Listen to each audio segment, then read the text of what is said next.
Hello guys, good morning. Nandito nga po pala tayo sa palengke, no? Mamamalengke po tayo kahit napakaulan kasi wala na po tayong ulam, no? So ayan guys, nandito na tayo sa Acacia Public Market, no? Dito lang yan sa Malabon guys. Ayan guys, kung makikita nyo po, maraming tao, no? Kahit umuulan.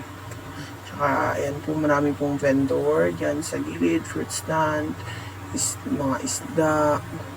Yan guys, no? Maliit lang to siya guys. Ang palengke dito sa amin, sa Acacia, no? Yan guys, ayun nga po, naglakad-lakad po muna tayo. Ayan, may mga vendor po sa gilid na mga nagbebenta po ng isda, no? Sari-saring isda siya guys. Kaya po pala ako ang namalengke ngayon guys kasi nga maulan, no? Hindi po pwede na si Mrs. at saka ang aking anak ang mamalengke, no? Kasi mauulanan sila.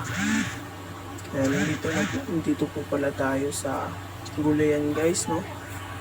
Nagtingin po muna ako sa gilid ng gulay kasi nag-isip-isip nga ako guys kung ano yung uulamin namin, no? Kasi hindi ko talaga alam kung ano yung bibilhin kasi nga nasanay po talaga ako na si Mrs. po yung nagmamalengke kaya hindi ko po talaga alam kung ano yung bibilhin ko kaya ayan, tayo muna ako sa harap ng mga gulay guys, no? At saka ayan na nga po, tumingin tayo ng mga isda na binibenta nila guys, no? Ayan, hindi ko alam guys kung anong klaseng isda dyan, basta isda. Yan, tsaka bumili na nga po talaga ako, no? Kasi wala na talaga akong mabibiling isda. Yan lang talaga kasi yan lang yung maayos na isda dyan, no? Shoutout nga pala dyan kay kuya na nagbibenta dyan. Maraming salamat sa isda na ibinenta mo sa akin. Yan. At ako yung inuna mo kasi may bumibili po dyan na isang babae guys, no?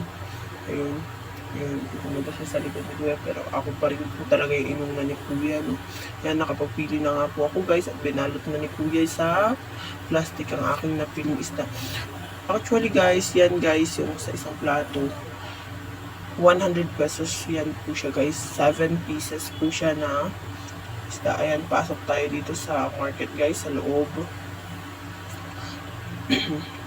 Guys, kung mapapansin nyo guys, yan, marami siya guys, may tugan, lahat po siya guys. Ayan na po yung manukan, babuyan, mga frozen, gulayan, meron din siya dyan na gulayan guys, no, dyan sa loob, kaso masyado lang po talaga siyang mahal, no, kaya kung mapapansin nyo guys, dun ako bumili sa labas kasi dito guys sa loob, hindi po bumababa sa 300 to 400 ang isda nila dito.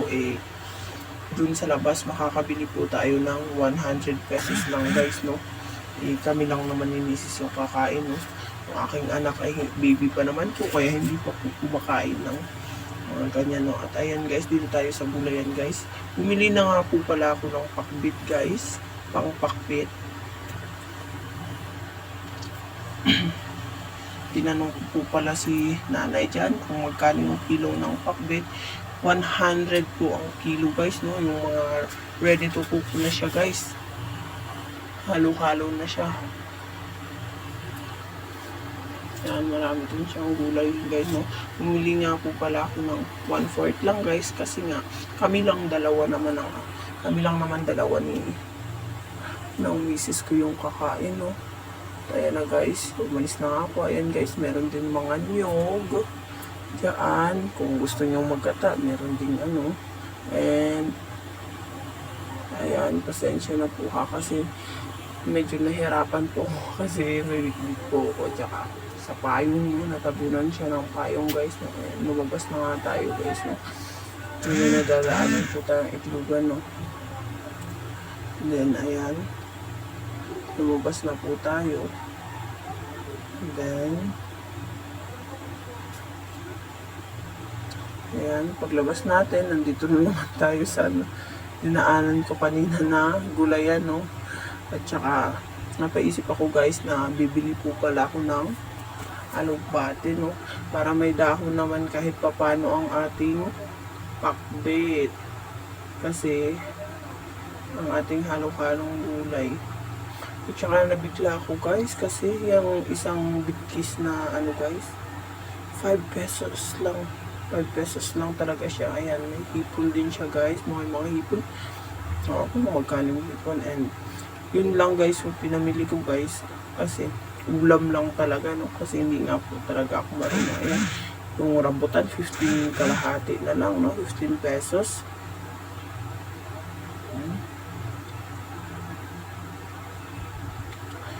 Guys, no? Ayan. Marami po talaga. At ayan guys, tatawid na tayo kasi pupunta na po tayo doon sa sakayan ng tricycle. Kasi nga, uuwi na tayo guys, no? Bumili lang talaga ako ng ulam guys kasi wala talaga kami ulam. Ayan, tawid tayo guys. Ang dami sasakyan talaga guys. At ingat-ingat lang talaga sa pagtawid, no? Kasi mahirap na yan guys, kung mapapansin nyo dito sa kabilang sa kabilang way, konti lang yung vendor dito guys, no? Kasi tatawid ka pa, hindi talaga siya sadyain ng mga tao. At saka dito na kasi guys, mga parkingan na ng tricycle dito. Yan.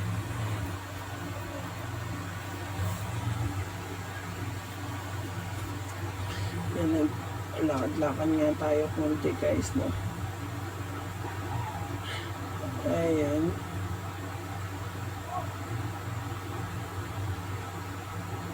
At ayan na, nakarating na po tayo dito sa parkingan ng tricycle, no?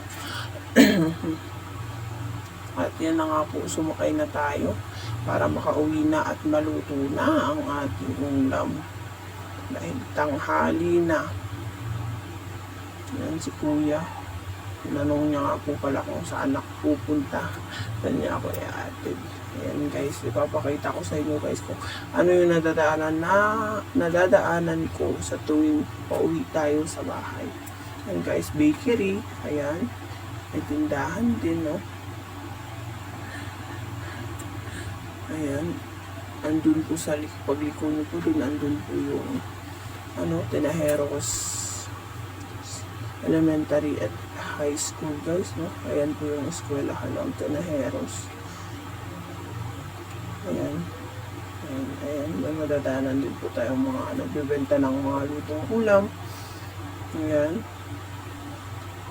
Ayan. Alpha Mart. Ayan. Milk tea shop. Meron din. No? Bigasan. No? Ayan. Bakery again. Ayan mo siya guys, no? Yung pauwi po kasi sa amin, medyo parang iskinita siya guys, no? Maliit lang talaga siya guys. Actually guys, pwede nga ito lakarin guys, kung kaso sadyang nagmamadali lang talaga ako guys, kaya may tricycle na talaga ako, no? Kasi tanghali na nga. Ayan, kung mapapansin nyo, napakaliit lang po na nadadaanan natin, no? Kasi iskinita lang po talaga siya, no? Sorry guys, hindi ko napakita dyan yung simbahan kasi ang hirap. May bitbit po kasi talaga ako.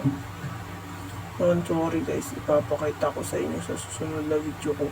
Magbibideo po ako na kami ay naglalakad para makikita nyo po talaga kung ano yung nadadaanan namin. Kuya Rider, oh. And guys, malapit na tayo guys sa bahay namin. And